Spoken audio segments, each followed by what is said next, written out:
What's up, Guardians? Sly here, and thanks for checking out the latest Destiny news here at Sly Nation. So, even though we had a less than ideal Sony press conference, well, perhaps borderline boring, dare I say? Well, okay, except for Spider-Man and Detroit. But anyway, Call of Duty and Destiny 2 were all but non-existent within the Sony showcase, and it was pretty disappointing.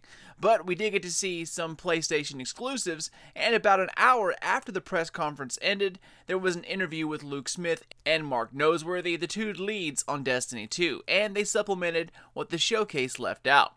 So let's get to the big news first, and then I'll hit up the PlayStation exclusives for Destiny 2 here at the end. But Destiny 2 beta date has been revealed. If you pre-order Destiny 2, you can play the beta July 18th. But once again, there is a shitty catch involved. A nice little asterisk hanging out by that date. July 18th is the date for PlayStation. Xbox pre-orders gets you in a day later, July 19th, which again is pretty shitty, making your pre-order community, which is, your hardcore fan base, waste an entire day during a beta. Nonetheless, it's a limited time event to begin with. On top of that, for this first beta, the PC community is out of the picture. So far, no PC beta has been announced, but they are looking for August sometime. And Luke Smith specifically said consoles for July 18th. So this first beta run, there will be no PC beta at that time. It is coming later on in the summer. Now, we'll get to PCs here in a moment. But if you didn't pre-order Destiny 2, you can try the open beta on July 21st, which will be a weekend-long event. In total, 1 week's time, or 6 days if you're an Xbox gamer. PC looks to be getting the shaft in the beta, but speaking of getting shafted, the PC release date has also been announced, and that is October 24th. The 24th, man. I mean, on the good side, they upped the release date by 2 days, so September 6th instead of the 8th. And it will have a worldwide release time. We're talking about midnight sometime. But more to come on that a little bit later. So PC users will be getting the game almost 2 months after consoles. I mean, honestly, this is a gigantic mistake in my opinion, guys. I mean, there are PC gamers out there that have been waiting to play Destiny. I mean, waiting for a long time. And launching it months after its live date, that's a terrible, terrible mistake. A week, maybe 2, sure. But almost 2 months? Like 49 days to be exact, like a month and 3 weeks. By that time, every secret, every raid tactic, every strike, nook and cranny, weapon, exotic, all of that will be old news and explored and spoiled by that time. So if you're on PC, guys, I'm sorry about that. I was looking forward to Destiny on PC myself, but I guess the PC is going to have to end up being my second account. In any case, at least we have some release dates, and they really are not all that far away. July is like a little over 2 weeks away at the time of making this video, so it is pretty freaking soon, man. And I am definitely excited. I can't wait to dive into this newly crafted universe. Now, one thing I am not so proud of is this new invigoration, I guess you could call it, for exclusivity. Taking a day out of the beta and a complete day for Xbox, I mean, that's just wrong. I mean, there will be a PC beta, so, you can play it again, but it won't take place until sometime in August. Again, date will be announced later on in the summer. But for those PlayStation fans out there, we've already seen some of the new exclusives so far, and it pretty much follows the same path as vanilla Destiny. Strikes, maps, weapon armor, and a ship.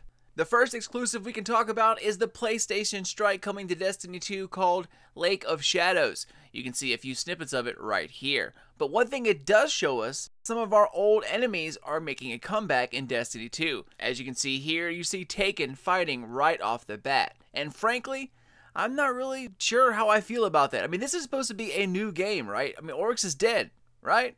Right? Taken should be as well, but they're not. From what I can tell, it looks to be an all-Taken-based strike. Next, we get to see a little bit of the armor coming to Destiny 2, and while it looks, alright, it's definitely nothing that I absolutely cannot live without. The next exclusive is a ship called City Apex. It's a Delta Wing type of ship, and it does look pretty sleek, has the PlayStation Blue, and it's easy to see why. Moving along here, we get a peek at one of the newest exotics to join the PlayStation Club, and it's a sniper called the Borealis. Now, as you can see, it has an effect similar to that of the current PlayStation exclusive sniper, the Zen Meteor, as you can see by the flaming barrel. Now, whether or not this is just a renamed version of the same thing, or if it's completely different, is unknown. But from the look of the other exotics, exotic perks in the modern age of Destiny have been toned way, way down. Unfortunately, guys, I personally don't think we will ever see things like Icebreaker, Gjallarhorn, The Last Word, Pocket Infinity, and I don't mean that by the way of how the weapons look and feel. I'm talking about the perks within them. From what I've seen so far, all the exotics in Destiny 2 are just inflated perks from normal weapons. I mean, gone are the days where Gjallarhorn gets you through everything in Destiny, and exotics really are no longer the word they're named after. They're no longer hard to come by weapons. They're basically just legendary weapons with a little kick. And it's a shame that they have come to that. You know, this game drew me in because of things like Gjallarhorn. It took me over a year to get the Icebreaker. An effing year, dude. But do you know how good it felt to finally get that drop and then using it in a raid with friends? I mean, that's the memory. Those are the memories I wish Destiny would return to.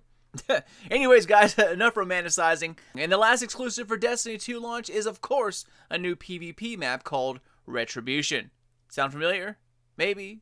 Halo fans out there? You guys there? Anyway, they didn't show much of the map itself, but it looks to be, you know, an open type of map, almost like a paintball arena from what I can tell. So we'll see how that turns out when we finally get a full look at it. But that's about it, guys. All the juicy details from today's events and interviews. Now, it's kind of a shame Sony didn't put all of that in with an awesome Destiny 2 feature event. But they saved all the time for Spider-Man and their newest creation, Detroit, which also looks pretty sweet if you're an RPG nerd like myself. In any case, I'm hoping that Bungie fires up the old Twitch stream in the coming months and we get to see a little more of what the crew has to offer. Now, I don't want too much spoiled, but I would like to see more PvP modes, you know, more maps. If 3 of Coins are coming back, please God no. If Sparrow Racing is actually built into the game this time, can we use our ships at all besides Orbit? And of course, is Night Stalker, Sunbreaker, and Stormcaller still the same supers we know and love? But more on that later. In any case, y'all, have a great rest of your week and a fantastic remainder of E3. Thanks for watching, and don't forget to check me out on Twitter or Facebook, Sly Nation, Sly Nation Gaming. It's the best place to stay updated on everything Destiny, Destiny 2, Mass Effect, and of course, the upcoming game Anthem. I plan on following it until the finish, so definitely stick around. See you, people. Keep an eye out for more videos coming out of Sly Nation in the very near future, but until then, this is your boy Sly, and I'll catch you all next time.